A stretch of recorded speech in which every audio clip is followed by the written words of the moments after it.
Hello there everyone, this is I am Mark III and welcome back to Tempest Citadel, where my flying but somewhat damaged interstellar spaceship is cruising above the clouds and leaving a trail of worryingly dark smoke actually. I think the engine might still be damaged, I don't know. Excuse me. But yes, welcome back to this mini-series. Last time we got a lot of story thrown at us, and we took our first few rounds in the generally hands-off combat style this game allows. Though in the second fight, I did actually try it out with changing the tactics around a little bit, and then I just threw everyone into a really narrow choke point, so you know, I don't think that really did too much to help them out. But yeah, basically you can take advantage and try to use it, or you can just sit back and watch the action. That seems to be how this game treats combat. Though that said, it did describe itself right at the start as a more of a management style game, so, you know, that can be understood, I think. Anyway, let's continue. The next piece of messagery is the Beasts of Sunrise from Military Commander Duster. Duster reporting in, Captain. I know my age might not show it, but I am the senior combat officer on board. The pursuit mission was only a partial success. We routed the enemy and took back the terraform drive, but we realised too late the drive's core was removed. That one tribesman who got away, I didn't see that happen, must have taken it.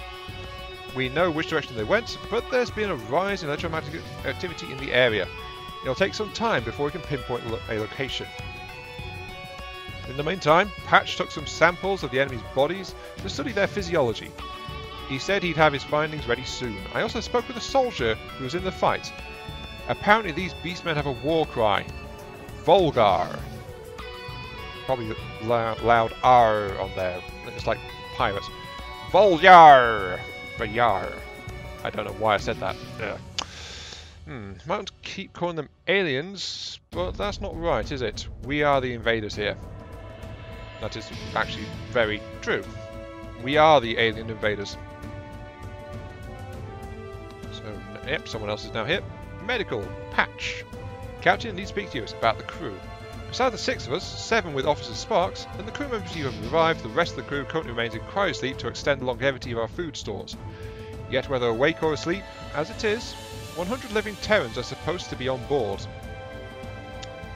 Yeah, I've clicked to go ahead, but it's like he said, supposed to be. Oh, yeah, there we go. Only something has gone wrong, Captain. 20 men and women have died in cryostasis. The cryotubes have slowed decomposition almost to nothing, but I've confirmed it. They died right at the start of the voyage, all at the same time.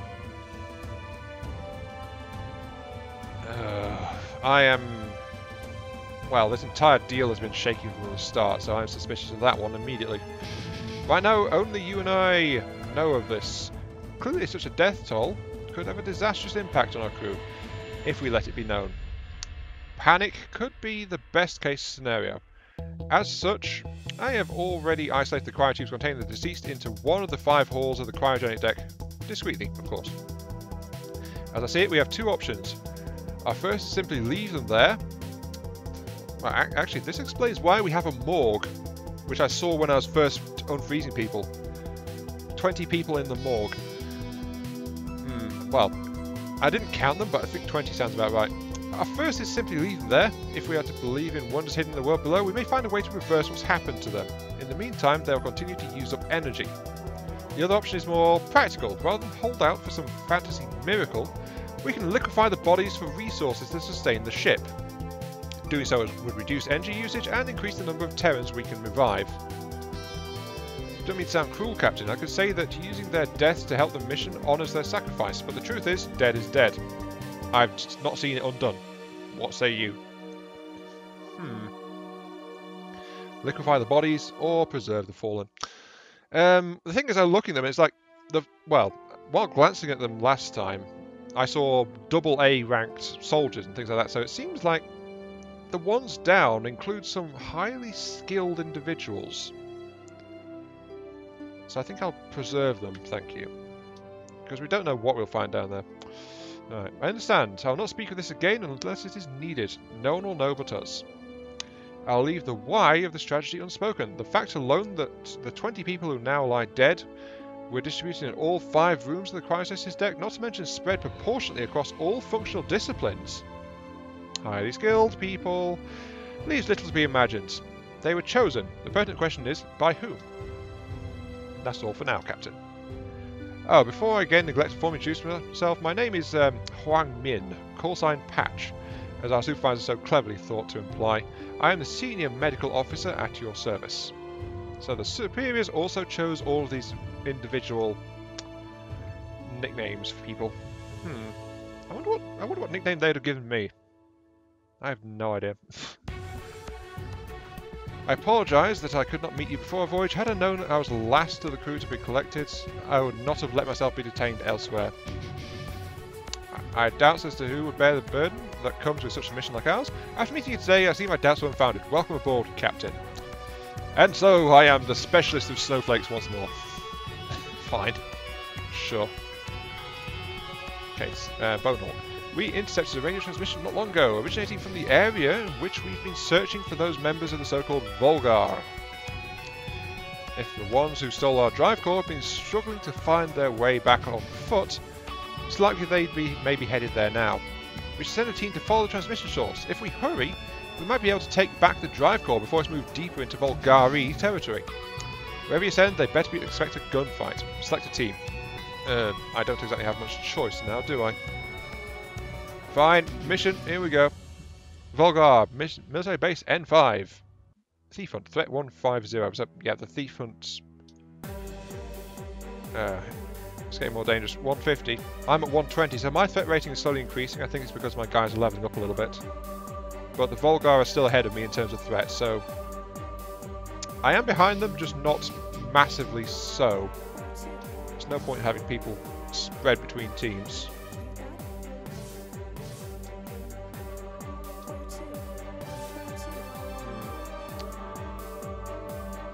Kind of want to set up a firing line.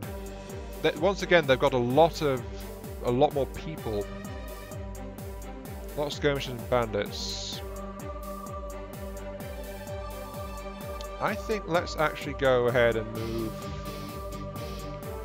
Well, if I move around here, that forces the enemy to come around. They don't really have a ranged advantage on us though, and they're also incredibly weak for the most part. They've got armor though, actually. Ah, they've got armor. I don't. I've got more than double the health, but they've got armor, which is actually pretty thick. I didn't notice that before, but I think they must have had it the entire time. Alright, let's move my guys over here then, I suppose. Just set up a firing line. Move them all together. Yep. Move you guys there. And off we go.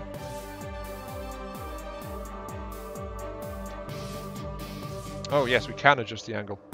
And they just stand there and... Oh, yep, there they go. Come on guys, maintain the firing line. Don't get shot too badly. Oh, I should have done it when there wasn't any cover for them to take as well. At least because I've told them to focus on the weakest guys first. As soon as someone actually gets hit, then the rest of my team is just focusing on them, focusing them down. So there's no real benefit for me targeting the strong people. At least not right now. That will probably change later. Our squad has destroyed all resistance at military base N5. The site is now open to exploration and scavenging. New things. Battle report though. 100% pistol use again. A little bit dinged up, but I'm okay. Even though I don't have any armor apparently.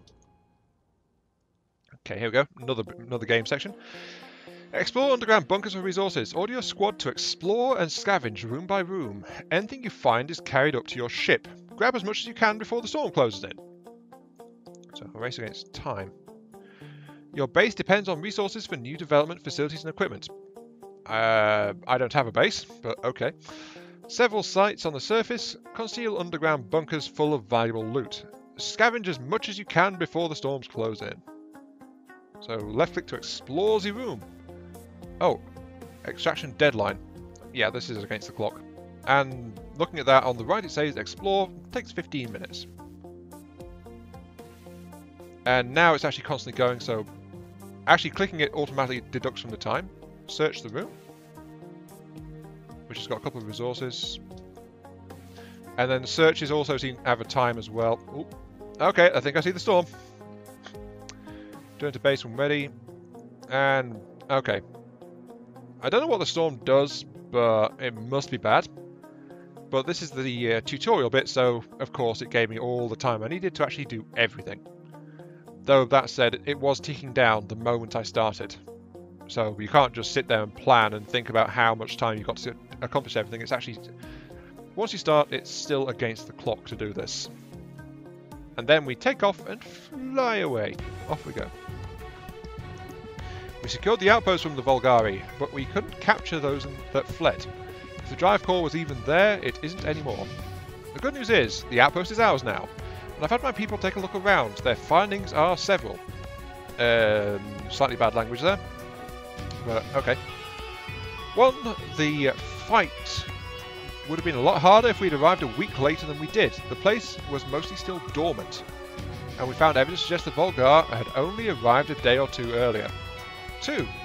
The facilities at the outpost are largely intact, despite having been long abandoned. I've ordered a team to begin preparing the base for use. The workshops and research facilities are highly advanced, so it'll take time to properly understand how it all works. 3. The technology at the outpost bears a striking resemblance to that which powers our ship. This is expected. The ancients who sent the interstellar gift to Terra those years ago were presumed to be masters of their planet, this planet. We can be sure that they are the ones who originally constructed this outpost. Lastly, following from this, we can rule out the Volgar as being the ancient race who brought us here. Their tech is entirely different. Could they be the great evil we were warned about in the message of the gift? Whoever they are, they're outsiders to this world, just like us. Well, if they sent a gift just to our planet, then there must have been gifts sent elsewhere as well. So, there's no telling who's come from where. Sorry about this, my throat's kind of going there. Right. Where thou art. Hello, Miss AI lady. I heard something strange before, Captain. It was after our emergency landing on this planet. My senses detected a wave frequency which resembles a distress call. However, the behaviour of the wave was peculiar. Any repeated signal generated by a machine is expected to vary within a small range due to interference. We can predict these variations even in this planet's unusual atmosphere and terrain. Finding patterns is how we isolate signals. This wave is different. Its variations were so chaotic that my human interface had to help intuit it. Oh. Wait, human interface? What? Had to help intuit it. It was the difference between the even rhythm of a heartbeat and the erratic maelstrom of a brainwave. Captain, I hear it again now. The signal's returned. I feel curious. Do you feel this too? Human interface. I thought she was just the AI core, or the AI built into the ship, but human interface. There must be either that's a point of contact or there's something else going on here. Ooh, do we have a human AI hybrid? Select team and deploy. Okay, combat. Temple N6. Track the signal to its source on the surface. 130. Yep, I am getting stronger, but they're still ahead of me on the curve. Track the signal to its source on the surface. Sure. What are we? Ooh.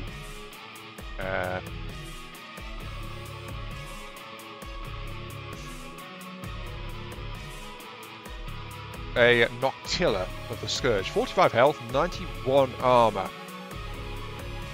Also, I noticed there's actually more than one of them. I'll leave my guys. I think I want to adjust tactics here a little bit. Long range, don't get close. Attack, main focus, yeah. Target weak, yeah. Let's see, formation. I have no idea what I'm dealing with. I'm guessing these kind of guys might be melee. They just drop in and swat people with tentacles. In which case, it might be an AoE. In which case, let's go ragged. So spread my guys out. Can't deny the fact there might be a ranged attack though of some kind. So.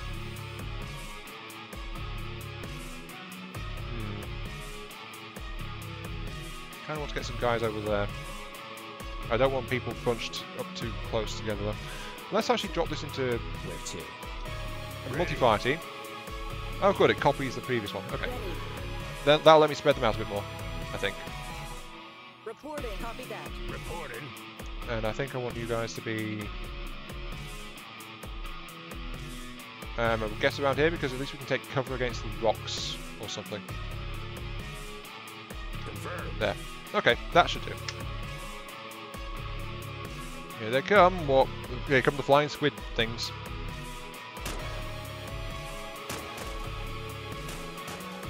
Alright. Oh! Engaging. Rocket launcher? Some kind of organic rockets? Well, I guess it's a good thing I spread them out. Not what I was expecting. Actually, they're squids. Shouldn't they be stone ink or something? Those clouds are black, but the explosions. Well. Okay. So I know to spread out when I'm facing those guys, I think. A squad destroyed all resistance at Temple N6. And... Wait, do my guys actually have armor? I have no idea. All I know is I need better weapons. Ancient structure buried in the desert here. Oh, it's Athena research. Athena, of course. Our ship's comm arrays has lit up and is resonating with the core of the buried device.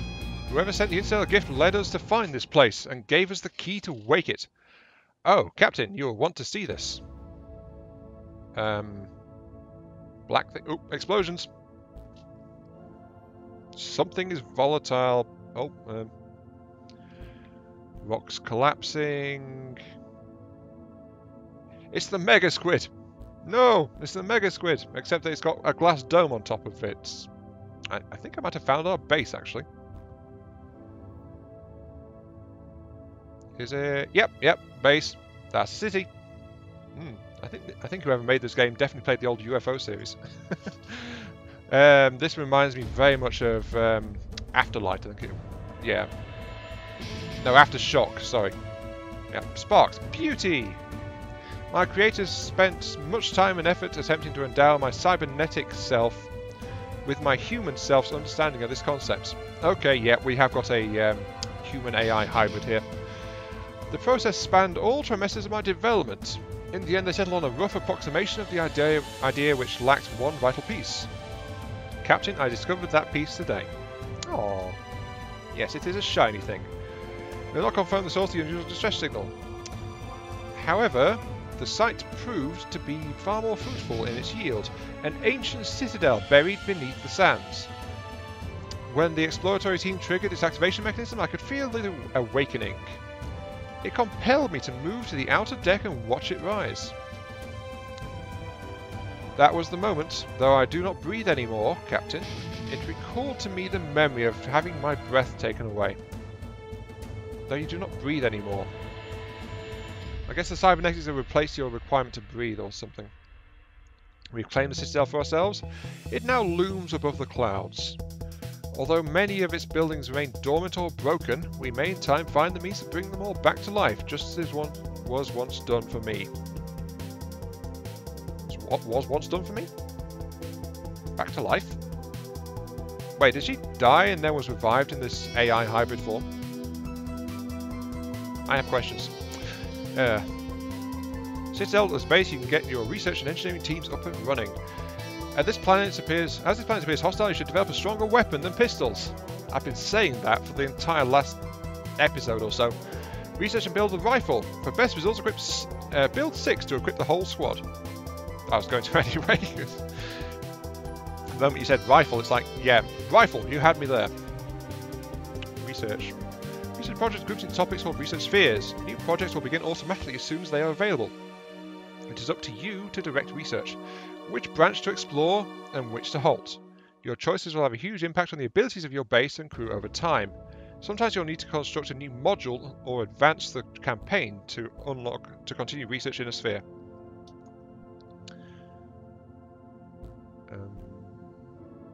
Click to research, right click to change priority. So each of these spheres is not an individual tech, it's a whole bunch of techs which you advance. Flight harness? Soldiers can hover in sky missions. Sky missions. Okay. I can get turrets, I can get shotguns, I can get binoculars. Ooh, scavenging. Art of recovering value from ruins. I suspect that's a passive buff, that one. Wait, drills?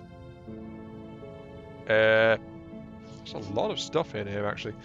Right, however, it's telling me to advance time to complete research on the rifle, which is my next thing here. Standard bullets will complete in 10 days. Sure. Oh, that's actually a fast setting, but this is actually taking days up pretty quickly. Also, it doesn't pause when a thing is completed, so it's advanced 4 days beyond that. Which actually locked engineering and started on hydroponics, so I've got 4 days towards that instead. Okay, sure. However, I'm going to have to break that tutorial in half because we are at the 20-minute mark. So, this has been Iron Mark 3. Thank you all very much for watching. I hope you guys are enjoying this mini-series on Tempest Citadel. And we'll catch you all some other time. Yes. See you all later.